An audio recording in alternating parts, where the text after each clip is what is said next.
Bonjour à tous, bonjour à toutes. Aujourd'hui, lancement du défi créatif du mois d'avril qui aura pour thème le storyboard. Ce sera vraiment la partie principale, la partie tout court. Pourquoi est-ce que je pars sur des phrases qui servent à rien? Récemment sur la chaîne, il y a eu plusieurs vidéos sur le thème du storyboard avec Tian et avec Emmanuel sur leur travail de storyboarder avec de nombreux exemples dans les vidéos interview. Et il y a eu deux analyses de storyboard avec Tian sur la légende de Korra et les Tortues Ninja. Pour ce mois d'avril, c'est donc à vous de proposer votre storyboard qu'on va analyser durant le mois de mai avec normalement Tian et Emmanuel pour commenter votre travail.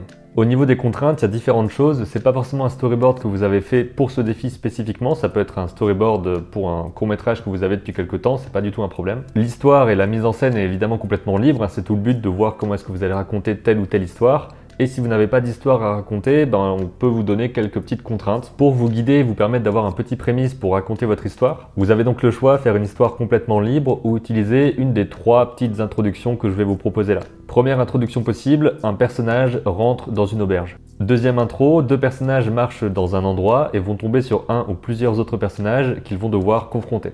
Vous pouvez prendre n'importe quel type de confrontation, une confrontation autour d'un objet, une confrontation verbale, une confrontation bagarre, ça c'est vous qui voyez. Et j'ai pas de troisième pour l'instant, donc il faut que je trouve un truc. Le gars prépare bien ses vidéos.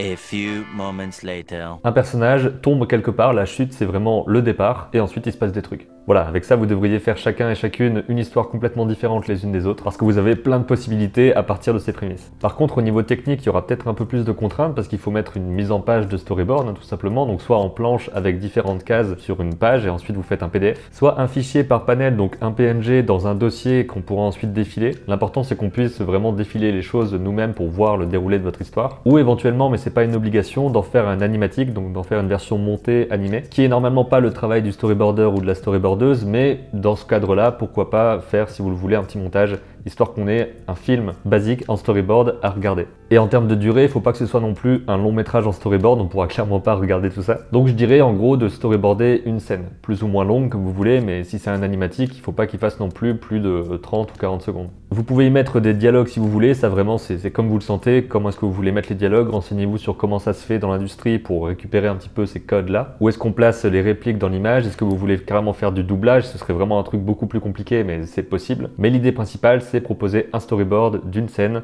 et voilà.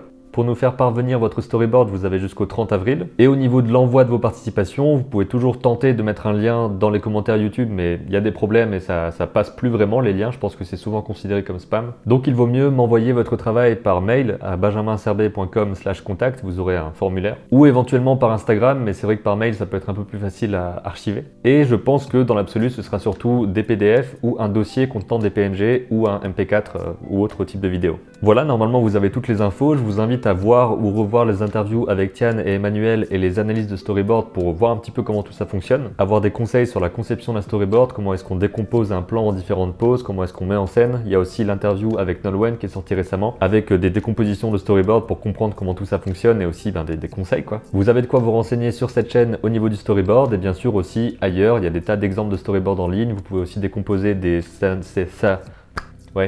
des scènes qui vous plaisent dans une série, dans un film pour comprendre comment tout ça fonctionne, à quel moment il y a des coupes, comment est-ce que sont mis en scène les plans. Il y a vraiment plein de codes comme ça à prendre en compte. Donc voilà, vous avez de quoi bosser. C'est un peu comme le défi Demoril ou le défi BD, c'est d'avoir quelque chose de plus professionnalisant avec des conseils bien plus concrets que juste moi qui dis c'est cool, c'est pas cool quoi. Ce qui est en gros le résumé de mes vidéos bilan de défi quand je suis tout seul. Plus qu'à bosser là-dessus, vous avez un mois pour faire une séquence de storyboard. On a hâte de voir tout ça et d'en parler. Je vous dis à bientôt pour une prochaine vidéo et d'ici là, comme d'habitude, créez vos images et racontez vos histoires.